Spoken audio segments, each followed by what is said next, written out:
Қазақ тілінен қоршаған орта бөліммен танысатын боламыз.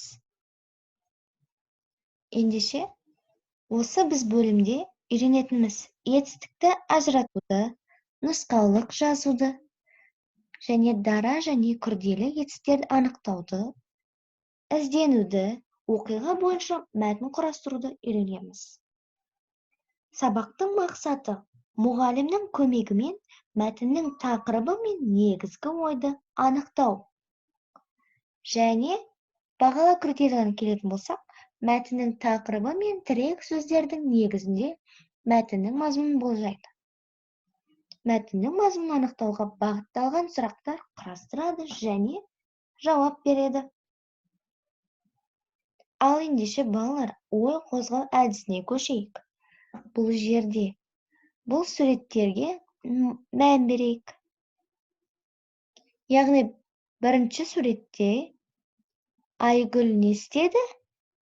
Айгүл гүлге су құйды. Өте жақсы балалар. Кәнеке екінші суреттегі балалар не істеп жатыр? Сұраққа жауап берейікші кәне. Марат пен Айжан не істеді? Құммен ойнады. Келесі суретте әкесі мен қызы не істеп отыр? Әкесі мен қызы кітап оқыды. Ал ендеше балалар, біз бүгінгі жаңа тақырыпты бастайық. Етістік дегеніміз не? Етістік дегеніміз заттардың қимылын, іс-әрекетін білдіретін сөздерді етістік дейді екенбіз. Сұрақтары не істеді, қайтты, не қылды деген сұрақтарға жауап береді. Балалар, есте сақтаймыз. Және де мысал келтіріп көрейік. Мына жердегі балалар не істеді? Биледі. Өте жақсы балалар. Яғни біз сұрақ қойғанда қалай қоямыз? Не істеді? Биледі. Екінші суретте қарайық. Екі оқушы қайда бара жатыр? Мектепке бара жатыр. Не істеді? Бара жатыр. Келесі суретке назар аударайық.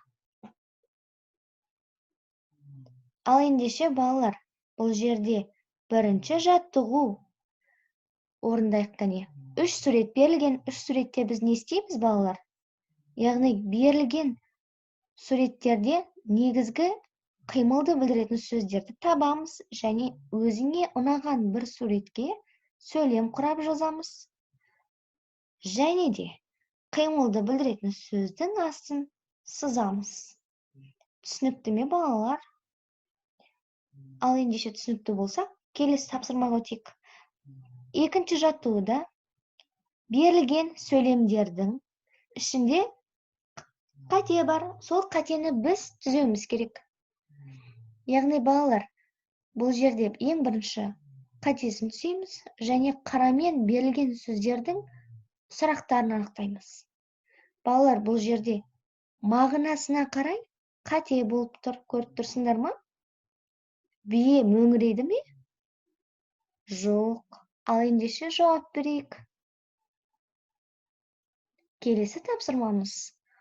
Мәтінді оқып және мәтінге ат қойыңдар. Қайың тегіс және таулы жерде де өседі. Қайыңнан түрлі үй жиһаздары жасалады. Оның майымен былғары өңделеді.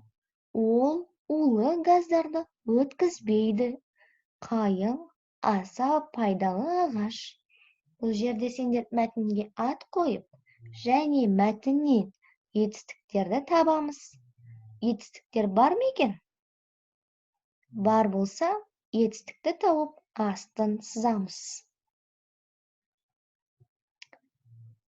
Келесі тапсырмамыз балалар. Төртінші жаттығу. Бұл жерде берілген сөздерге қатысты мағынасына қарай етістікті қойып жазамыз.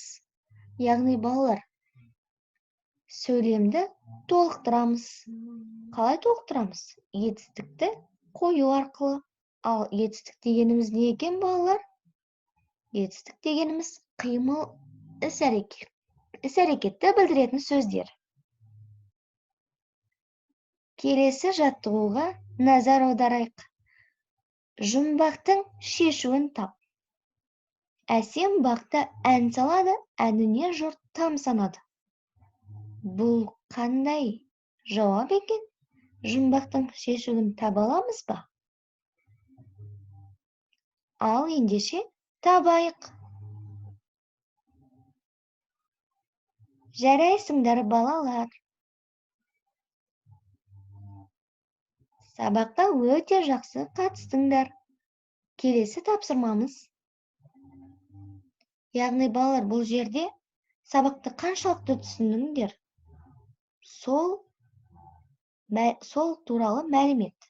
Яғни бұл жерде тақырып бойынша керекті ақпаратты чемоданға саламыз. Ал сабақтағы керек емес болған артық дүниені қоқыс жәшікке саламыз. Ал бүгінгі ақпараттың ішінде әлі де оқуым керек, менің толықтыруым керек дегендер болса, еттартқышқа саламыз. Түсінікті ме балалар? Ал ендеше балалар, келесі сабақта кездескенше сау болыңдар.